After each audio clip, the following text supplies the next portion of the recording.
शरीर के किस अंग में रहती है आत्मा? आत्मा से जुड़ी कई बातें तो हम अक्सर सुनते ही रहते हैं, जिसमें से सबसे कॉमन बात तो यही है कि जब आत्मा शरीर का साथ छोड़ देती है तब इंसान की मृत्यु हो जाती है। लेकिन क्या आपने कभी किसी से ये सुना है कि आत्मा हमारे शरीर में आखिर रहती कहाँ है? क्या आत्मा पूरे शरीर में मौजूद होती है या फिर शरीर के किसी एक खास अंग में रहती है?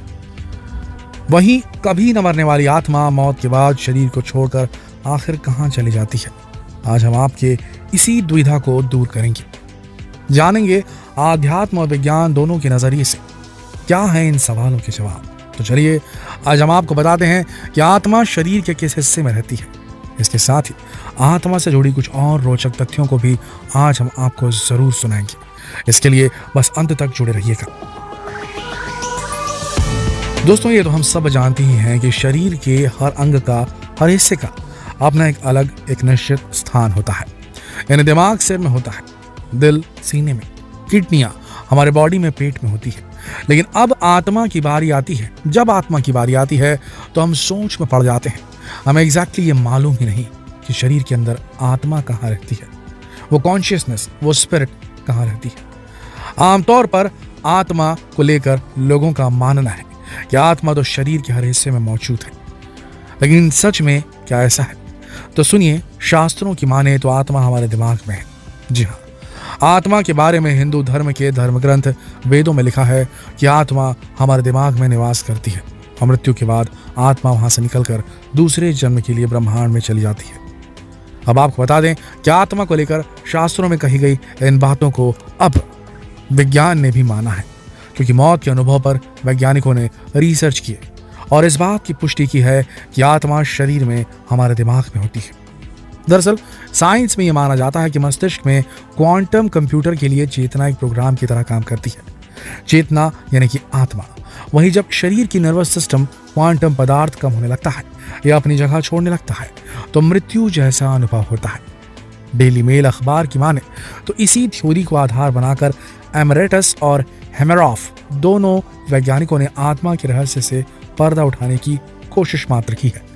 इन दोनों का कहना था कि मस्तिष्क की कोशिकाओं के अंदर बने ढांचों में आत्मा का मूल स्थान होता है, जिसे माइक्रोट्यूब्यूल्स कहा जाता है। और इन माइक्रोट्यूब्यूल्स पर पड़ने वाले क्वांटम ग्रेविटी इफेक्ट की वजह से ही शरीर में चेतना यानी कॉन्शियसनेस का अनुभव होता है, जिसे हम शरीर के अंदर मौजूद आत्मा के रूप में समझते हैं। अब हम आपको बता दें कि सिद्धांत को आर्वेक्स्ट्रेड ऑब्जेक्टिव रिडक्शन का नाम दिया गया है। इस थ्योरी के अनुसार हमारे मस्तिष्क में मौजूद आत्मा का निर्माण उन्हीं तंतुओं से हुआ है जिससे ब्रह्मांड बना है।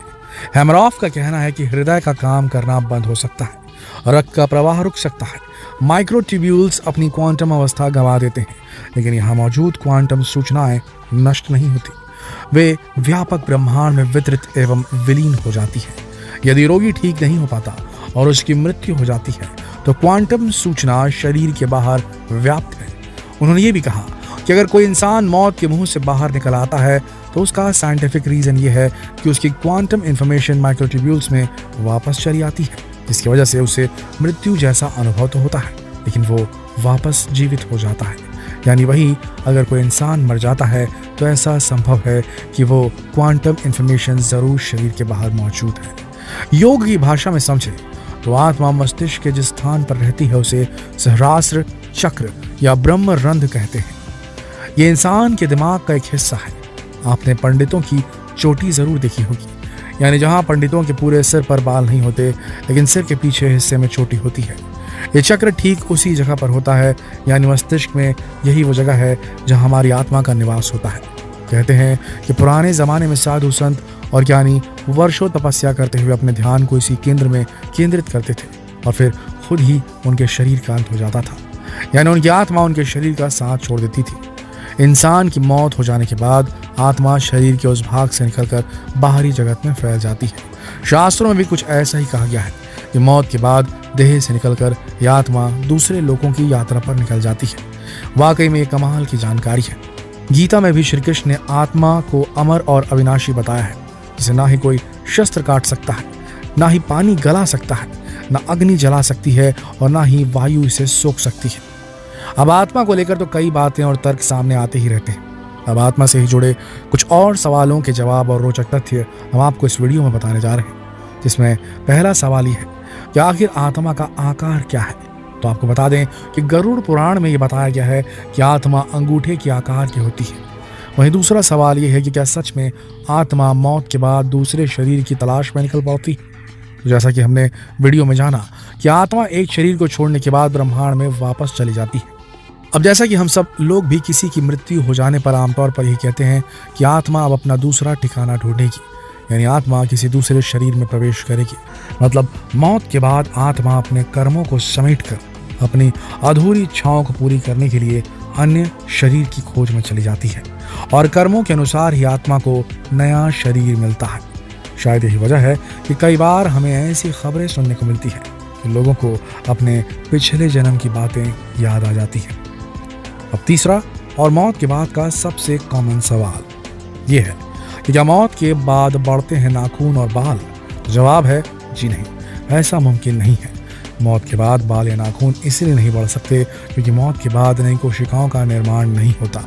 साथ ही मरने के बाद शरीर पानी से लेकर कोई भी पदार्थ ग्रहण करने की क्षमता खो देता है, इसलिए किसी किस्म की कोशिका वृद्धि संभव नहीं होती।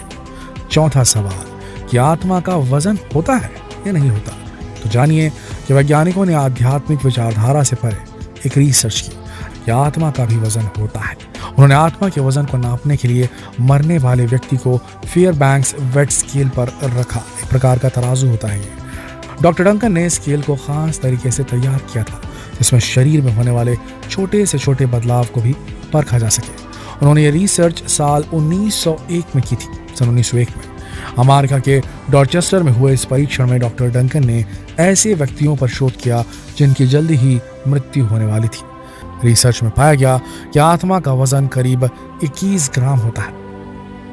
तो दोस्तों, आपने इस वीडियो में विज्ञान और आध्यात्म दोनों ही नजरिए से ये जाना कि आत्मा शरीर में कहाँ हो सकती है, क्योंकि कहाँ होती है ये बता पाना नामुमकिन है, क्योंकि मरने के बाद कोई वापस नहीं लौटा और ऐसी कोई मेडिकल साइंस की तकनीक नहीं जो ये साबित कर सके कि आत्मा एग्जिस्ट करती है। ये सिर्फ एक कॉन्सेप्ट है।